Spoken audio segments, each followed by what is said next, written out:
It's always great to welcome Bill Green of Green Insurance Agency. And Bill, first of all, welcome back to the show. And we'll start with this. If someone is still working, how do they know if they should enroll in Medicare? Well, the best thing to do is to meet with an agent who can help them compare the differences in the work plan versus what's available through Medicare. And if work insurance is better, I'll be the first to tell them, hey, stick with what you have. And hopefully that earns the trust so that when they are ready to go on Medicare, they'll give me a call and I can help them walk through the process at that point. Okay. And what if you determine if it's better to stay on your work insurance and not go on Medicare? What's the process then? There are unfortunately people out there who will try and scare you and tell you there's penalties for not enrolling right at 65. But you can definitely delay Part B as long as your employer has more than 20 employees. That's one of Medicare's rules. What someone normally wants to do is enroll in Part A, since it doesn't cost anything. You paid for that with your taxes your whole life. But delay the Part B to save $170 a month here in 2022. There's one caveat, though, where you definitely do not want to apply in Part A. Interesting. What is that caveat, Bill? Medicare does not allow contributions to an HSA within the first 6 months leading up to your Medicare start date. If you're contributing to your company HSA and have Medicare A or B, not only could you potentially end up with a tax penalty of 6% on that contribution, but you'd also not get that tax deduction you're expecting. So if you're working and have an HSA, you need to make sure those contributions stop at least 6 months before your Medicare starts.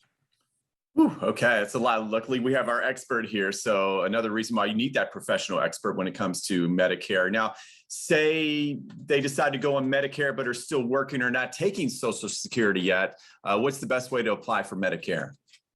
The old way of doing it was to make an appointment, go in the Social Security office, and sit down and talk with somebody.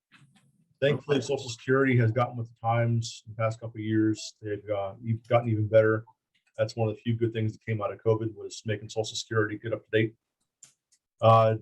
One major suggestion, though, is create your Social Security account online before you go and apply for Medicare. Just in case there's some hiccups, you usually have to answer some security questions.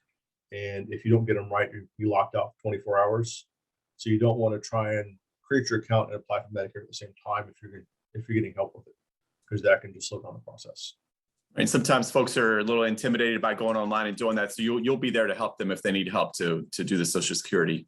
Absolutely. They're welcome to come to the office and I'll help walk them through the process and I'll help them apply for Medicare. Okay, awesome. Now, before the show, we were talking about a client, a client got a Medicare bill of say $238. Normally it's $170. How does that happen and what can you do about it? Yeah, that's happening more and more with two-income households and that earn a higher income. What Medicare does for your Part B costs, which again, this year is normally $170, is they look back at your income 2 years ago. So if you and your spouse were working 2 years ago, or just you and you're a high income earner, and you're now retired and on Social Security, maybe a pension, your income is nowhere near what it used to be, there are some specific forms we can help you fill out to ask for your Part B to be reevaluated. Now, there's no guarantee they approve it, but nearly everyone we've ever helped somebody fill out and send in, they go from the higher premium down to the normal 170.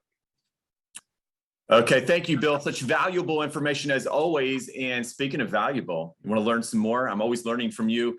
You have a seminar going on. Tell us more about that. Every month we hold 3 seminars in Orange Park, 2 at Golden Corral and 1 at Santiones in Fleming Island. If someone wants to register, what they can do is they can text the word seminar to the phone number 904-747-6711. Okay. And the seminar, how intense is this, Bill? So we walk away with knowing exactly what's going on?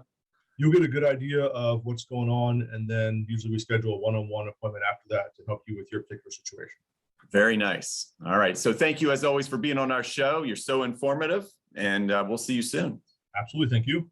Okay. And of course, for more on this, just head over to our website. That's firstcoastliving.net.